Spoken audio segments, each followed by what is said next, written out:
Listen, it may be that this is a racial death, but if there's evidence of it, then you pursue it. But out of the gate, when you raise it, and when you raise it in the context of specific kids, you know it's going to damage their lives, right? So, Mark, now some of Nolan Wells' friends are getting angry that Ben Crump has insinuated, and I think this is a fair statement, insinuated that there might be foul play in Nolan's death and that maybe some of the friends were involved, and there's even this overlay of racism. And the father of one of the friends now says he's considering suing for defamation. This is a really interesting case because it's a very public case. Ben Crump represents the family, and they are trying to put pressure on authorities in Mississippi to do a thorough investigation. They have their suspicions about whether they will or not, and they are raising these issues. What do you think about the notion that if you put a cloud over somebody without directly saying they're responsible, that in itself could be defamation? Well, it depends on where you are, and there's kind of robust law on this defamation by implication versus defamation. But that's what we're talking about. So, I mean, yeah, it's defamation. What about that just as a principle? I have watched some of these interviews, and not the least of which the governor has come out and made some rather harsh statements, calling Ben Crump a liar, and there's been other people who have said this. He's doing what you would want a lawyer to do. I know that when I read the comments, which you don't do, which I do religiously, there'll be a lot of people saying, "Well, you're just another lawyer." But understand something: if you're a mother and a father and you've lost your child, what you want are answers, and that's what you're looking for. I know that people don't like it, and I know that it's framed in such a way that it can polarize, but the fact remains that there are people who have lost a child, and they should be able to get the answers that they want. So I do take issue with some of the kind of pushback that they've been getting, and there are lines that are drawn, but I haven't seen anything so far that crosses a line into defamation by implication. Well, okay, so let's talk about this. Do you agree that Crump has put a cloud over the heads of Nolan Wells's white friends? No, I don't agree with that. I think that Really? And I don't think he's put a cloud. I think he's asking questions. I think the fact that there wasn't an autopsy that was revealed, at least to the parents. I go back Well, to no. That just I mean, that just happened. They just finished the autopsy is done. It's sealed. But that's not what Ben Crump was talking about. I'm talking early on, before any autopsy was completed. When news conferences were held, when they were talking about. They were raising suspicions about his friends, and he brought race in. And look, I'm not saying race wasn't involved, but should there be a presumption going in that it is involved? No, you shouldn't have a presumption. You don't think that was the specter of that was raised very early on? I think the fact that as I often say, race permeates virtually everything. Johnny Cochran said that. You didn't.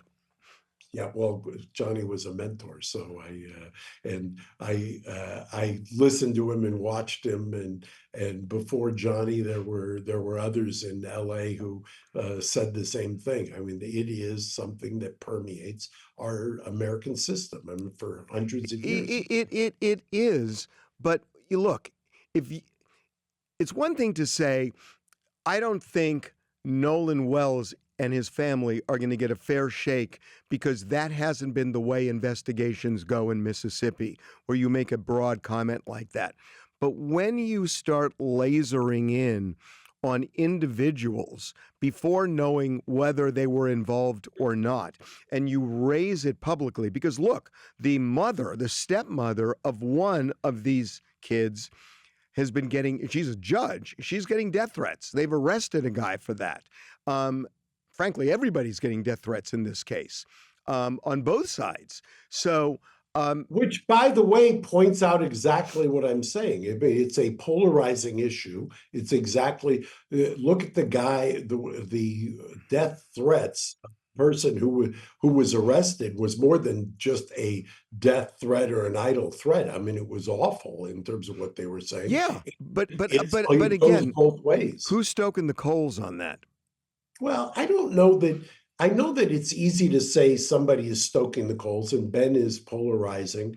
And I've known. And listen. I like Ben, but So I'm do saying, I like Ben a lot. I think I he's do too. effective. But I got to say, in this case, it felt, and look, they have a right to answers for sure, and they have a right to question things. But when you start bringing up race, and and then pointing at individuals, I mean, look, they brought up race, but this was the school he had gone to, the high school, was mostly white, and when we talked to his coach, and he said, look, he had great friends, and they were white, and it wasn't a big deal to any of them that there was a black kid and white kids and whatever. They were just they were pals. I saw interviews with some of the friends, and they said the same thing. I know, but look, I'm not saying that race was not involved here. It may have been, or it may have been just a tragic accident. But I don't know that I would go so far as to say I haven't seen anything so far that leads me to believe that there's race has driven anything other than. You would agree. Well, you would agree the issue's been raised.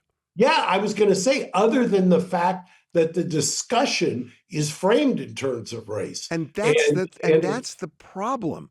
It's like listen. It may be that this is a racial death, but if there's evidence of it, then you pursue it.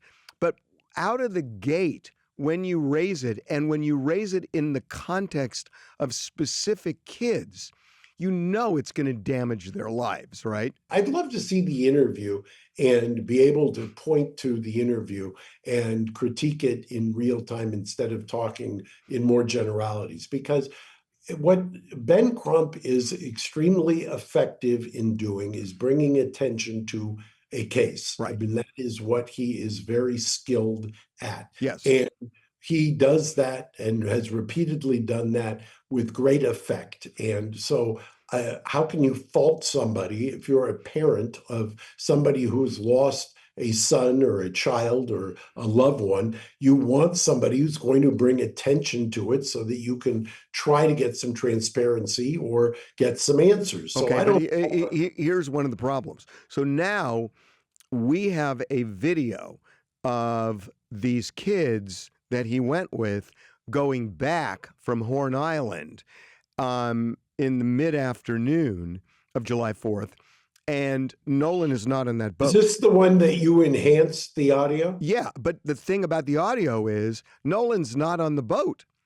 And right. So if Nolan's not on the boat, the audio doesn't really make sense the way. Well, except there is you could think, if you listen. How far is the water coming up, sir? It's coming up. We're just sinking. I don't know. Like we're going down. There was talk about the boat sinking, and you could. Well, no. We know that because we have the dispatcher and the guy on the boat talking to each other. So yes, the boat was taking on water, and you do hear people talking, and it's garbled, but Nolan was not on that boat, and there are people. There are it's audio. Let me just make the point. Audio, so we don't know that for sure. There are two people who say that who have told authorities that Nolan was on the island at 6 p.m. Correct. So, But Harvey, when you make the jump from the audio to we've got two people, I get it, but I just don't make that jump yet. All I'm saying is that is the audio consistent with the boat taking on water? Yes. Was Nolan on the boat? I don't know well, the there's no, answer. we have the video of the boat. He's not on the boat. And if the video shows it, then you've got Well, something. but that's what I'm Just saying. from So some of these kids who are now, suspected on social media, and look, let's be real for a second. Social media for young people is judge and jury. And correct. and it can affect everything in their lives, from getting admitted to a school, to getting a job, to getting threats, to having friends, to being scorned. And that happens on social media in the best of circumstances. When there's an intimation that somebody may have been involved in something this heinous, it is hard to unscramble that egg. I agree, and it's one of the problems, I think, with the current state of the law when it comes to defamation and republishing and things of that nature. It's one of the reasons that I think it's a completely different discussion, but I think anti-SLAPP has been stretched beyond the point of recognition and from what it was originally intended to be. But that's a whole different discussion. That's a different discussion. Yeah. So there is something called confirmation bias.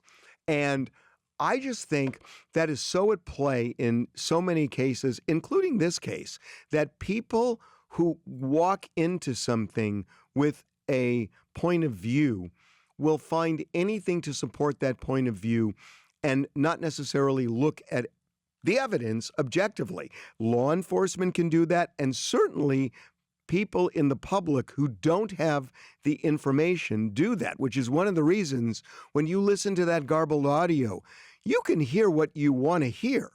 And, when you walk in with a premise, it's easy to hear what you want to hear to support the premise, right? And let me illustrate and tie up two things you said. You said Johnny Cochran before.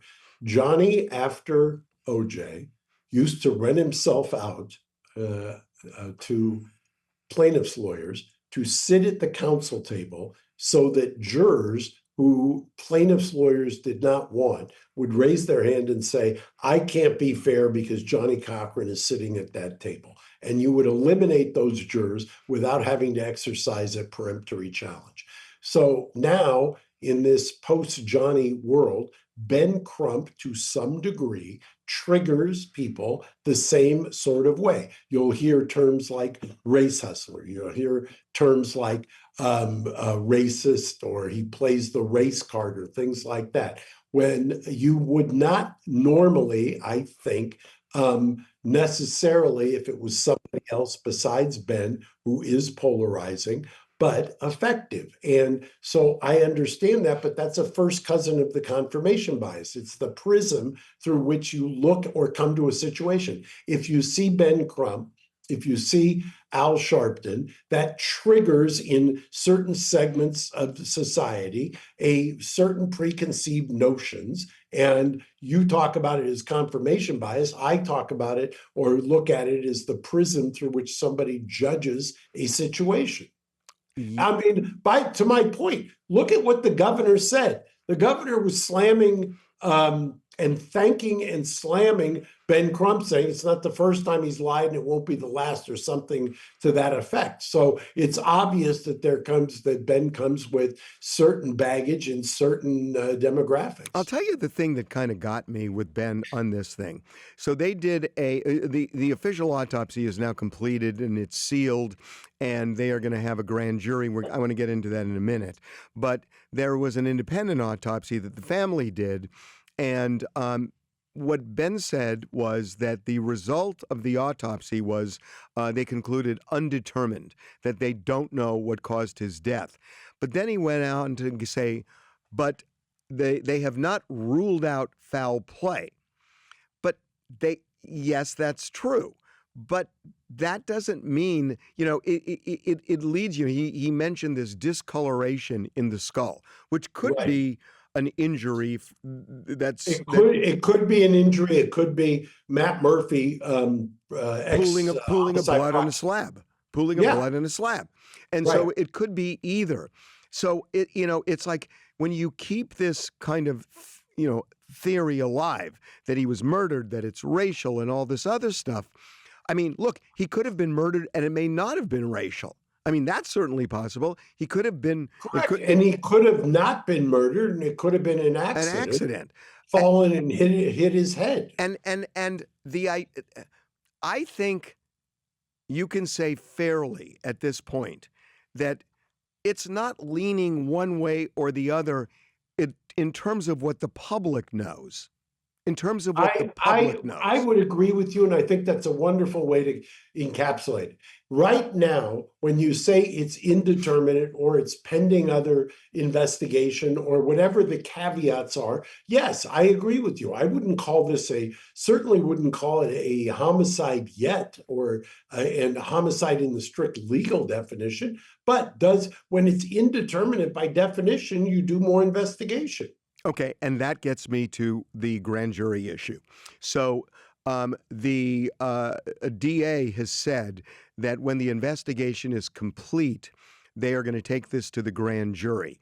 So when you hear those words, it would seem that it would be a grand jury that would look to see whether they would indict somebody. That really confused me because I don't think, it's interesting you say that, because my first reaction was not that. My first reaction is, do they still have basically a coroner's inquest or a coroner's style grand jury? That used to be the case in probably, decades. Well, no, but that's what I was thinking too, that it's an investigative I was thinking that of all things, this would be an investigative grand jury because there are people who are not talking to the sheriff, people who are not cooperating, and you get them before a grand jury where you put them under oath and either they take the fifth or they testify. You could do more in terms of investigating than you probably could, with the sheriff's department. And so I was surprised the way they put it, that when the investigation is complete, this is at least what we're hearing, that they're saying then we'll take it to the grand jury. I would think they would do it before, as part of the investigation. They use the grand jury and maybe then use the same grand jury to determine if there are any criminal charges that are going to be filed.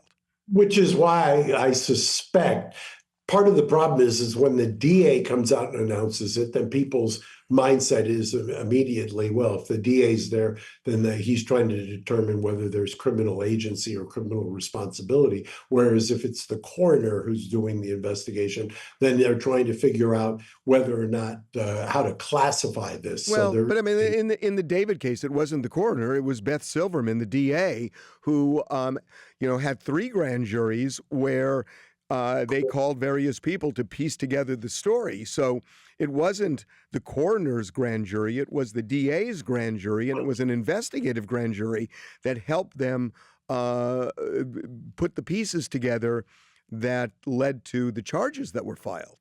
Correct. And in California, that grand jury did not indict. I don't even know that they were asked to indict, which is why we just finished the probable cause preliminary hearing in front of Judge Almeida. Right. But I'm not so sure that, you and I have been around long enough to remember, you notice I didn't say old enough. I know. Been around long enough to remember Thomas Noguchi and using coroner's inquests and those kinds of investigative tools here in California and specifically LA County. And I'm not so sure that that isn't exactly what's happening in Mississippi. You may be right. We usually don't change subjects, but there's something that I'm just fascinated by that I want to talk to you about. And it's different, but I really want to do this. Tony Romo. I was shocked today. Tony Romo got a DUI. He is the lead commentator for the NFL on CBS. He has a star quarterback. He has a gigantic contract. It's like $100+ million contract with CBS, and they have benched him. He is essentially suspended until further notice, and this is for a DUI. And Yeah, I don't understand this I at was all. shocked at that.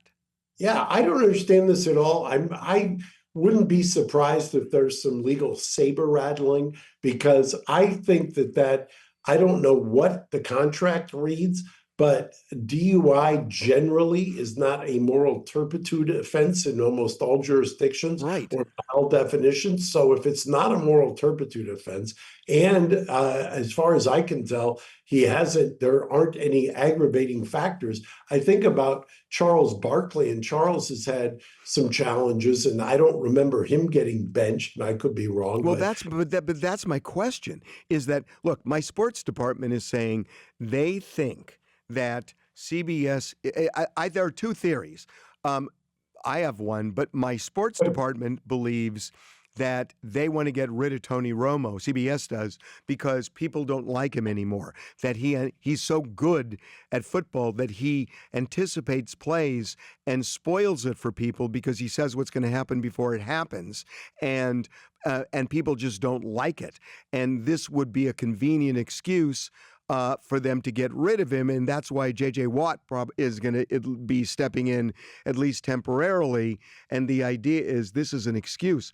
But if they do that, then I got to tell you, if they do that, his first call is going to be to Brian Friedman, and because Brian is going to and I would advise Brian. I'll call him up and tell him take that on a contingency, because my goodness, the payday there would be off the charts. Yeah, because there are so many people who have done so much worse, and they don't fire them. And so, if they do this to Tony Romo and use the excuse of a DUI, and I'm not saying it's nothing, because it isn't. It's a big thing. But using a DUI to void the contract, I think he's got a good argument. Oh, I cannot imagine that they would win that battle. I think that's given the contract battles that I've seen. I can tick off a number of them in the last 5 years. That is, I would not want to be if I'm picking a side, I would rather pick the Tony Romo side of that V. I have another theory. Here. What's your theory? See, that's what my sports department says, and I generally don't argue with them on sports issues. But I do have another theory, that CBS now is such a mess, and they are in such free fall just in terms of what's going on internally there. And with this Paramount deal looming, with Warner Brothers, and being challenged now, that they are so skittish that they don't want to upset the apple cart and do anything that would compromise this merger that they want, because it's already being challenged. And it's this kind of corporate nervousness where they're saying, this is a problem. We gotta make this problem go away, because the merger is everything for them right now. Except they pressed pause, I believe, this morning as we're taping this on Friday on the merger. So I'm not so sure that I would buy that. Although they want this merger in the worst way. They want this merger. And, now that the Attorney General of California is trying to stop it, they've got to change course here and figure out what to do. They want this merger. And I just think that, with everything that's going on at CBS, you've dealt with corporations before. I deal with corporations, and some of them get so nervous that they overreact to things, which end up costing them more in the end. But there's just this huge overreaction. I got to tell you, this one really shocks me, because I don't disagree. It's somewhat inexplicable to me, especially. But like I said, I defer to how the contract reads. If there is a clause in there, and these things are obviously heavily negotiated, but if there is a clause in there that gives them some kind of a position, then I suppose somebody in legal is saying, oh, this is defensible, or if, to your sports department's credit, if they think this is a pretext, they use that as the pretext. But here's the additional problem, the way I see it. Now, he did not take a blood alcohol test on the scene. They did get a warrant and they did draw blood, and we don't know what the blood alcohol reading was. However, I will say this, that when you look at the video of him walking the line and doing everything else, he is not obviously drunk. I mean, I agree. I thought the exact same thing. He's in that range. If you're looking at if he's impaired, it's somewhere in that 0.05 to 0.09 range. and that's exactly where defense lawyers go in, and they will plea bargain the case down to a reckless driving or a wet Correct. You reckless. could get I could very well see, depending on what the BA turns out to be, you could see, and depending on how much time elapsed between the time That's right. That's the right. driving Yeah. and trying to do the retrograde That's right. extrapolation and all that stuff, you could see where it would be perfectly plausible for him to be offered a non-alcohol related moving violation of some kind. And so if he gets a non-alcohol related moving violation, then all of a sudden CBS is saying, now wait a minute, can we really get rid of him? Because there was an open container in the car, but that doesn't mean that he consumed it or when he consumed it. And it's not a DUI anymore because he wasn't convicted of that. So can CBS get rid of somebody like that and void a contract where the conviction is for reckless driving? So most contractual language that I've seen over the years always excludes traffic infractions, and they uses that language. So if you were to bargain this down to a non-alcohol moving violation, we used to say, give me 2 movers when you dismiss it, or a dry reckless. That would seemingly be excluded from most contracts, clauses that would give them a grounds to terminate, suspend, or otherwise hold back the pay. And if this is pretextual, then maybe they've decided, to your point, if they say he's not getting the ratings, or somewhere internally they're saying, let's use this as a pretext to get rid of him, I'm not so sure that doesn't open him up to more than the value of the contract. You think you could get more than the value? Because if they're doing this and I they think don't, there's like $72 million left on this contract. yeah, and if they are suspending first, asking questions later, somebody like Brian is going to turn them upside down and shake them until the money comes. And out. CBS does not want that. So that's why this thing is so weird to me, that they're doing it now, and it just feels like they feel like this is their golden opportunity to, I mean, I think if my sports department's right, to get rid of him. And what is the sports department? I thought, it shows you how out of touch I am, but I thought he was fairly popular. He's kind of in their number 1 seat, and he's heavily promoted and has been heavily promoted. I mean, frankly, I kind of thought what you thought, but they're saying that there was criticism at the beginning, even though he was good, that he gives stuff away, and they told him not to do that, and he just can't pull back from that. I love the fact that talk about no good deed goes unpunished. The fact that you're astute and insightful means that you're not good for the game, right? That's exactly. I know. It's like if I could see somebody predict what's about to happen in the field and then I watch it happen, I think that's a bonus. I mean, I always used to think that John Madden had that same skill set. I mean, John Madden could sit there and tell you from the way that somebody lined up at a particular down, 9 times out of 10, maybe 99 times out of 100, he could predict what was coming. Okay, so I'm going to give you a quiz. Okay, here's the quiz. I'll buy you dinner if you get this. There is a woman that Tony Romo once dated who might have reason to smile when she hears that CBS suspended him. I don't know if that's factually true that she did, but there might be reason for people who followed this to know or to think that she smiled. Her first name start with a J? How do you know this? Okay, you owe me dinner. Well, and then didn't you say when. got to say it. No, I just said. No, you got to say it. Somebody's feeding you this. No, How would they be feeding you? You think Anakin? Okay, you got Anakin you or got Braxton two or seconds. What's the name? Jessica? What's the last name? Oh my God! Why do you think Somebody's talking to you in the background? Nobody's talking. Somebody's talking to you. I'm here in a 6x8 cell. Somebody's talking to you. So I have one last question. Branson's in your ear. Branson is in your got ear. Nothing in the ears. Somebody's talking to you. I've got a Well, question. hold on, but do you know why she's smiling? I could. You don't know.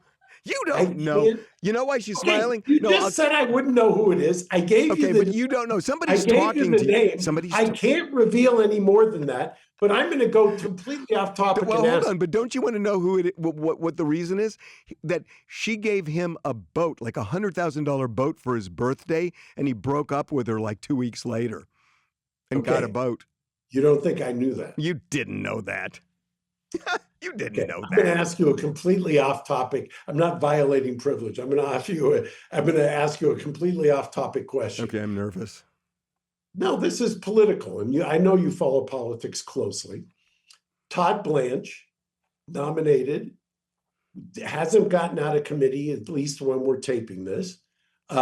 President Trump posted on Truth Social, for those who don't know, after Lindsey Graham's death, the committee is still split, and both Tillis and Cornyn are and maybe others.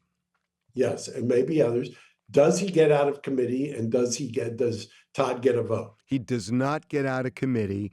Trump's going to withdraw it and wait till Cornyn's out and Tillis is out in January. And guess what's going to happen? The Democrats may get control of the Senate, and he's never going to get anybody in. However, what he'll end up doing is, if he keeps the nomination in, he can hold him as acting attorney general for the rest of his term anyway. So it, in a way, doesn't even matter. So if the question is, does Todd Blanche sign something in writing saying no weaponization fund? Does he do that? If that's the one thing that either Tillis... Well, here's the thing about it. It would be no skin off Todd Blanche's teeth if he signed that. Somebody is telling Todd Blanche not to sign that. And the only person who could be telling Todd Blanche that is Donald J. Trump. And Todd Blanche cannot cross Donald Trump. And if Donald Trump doesn't want him to sign that, Donald Trump is up to something where this fund, even though people are saying it's dead, is not dead, at least in Trump's mind. Okay, you think it's Donald Trump. What if it's an advisor? No. You don't think so? No, it's Donald Trump. I suspect that there's more going on here than meets the eye. Sometimes you know stuff. I will see you next week, and I'll post it. And for dinner, I will call you. Okay. First of all, I believe you cheated, so I have to rethink this. Oh my gosh! I do. Don't be I can't say you can. You no okay, longer don't say that. Can't say Indian. No, don't say that. Okay, I'll see you next week.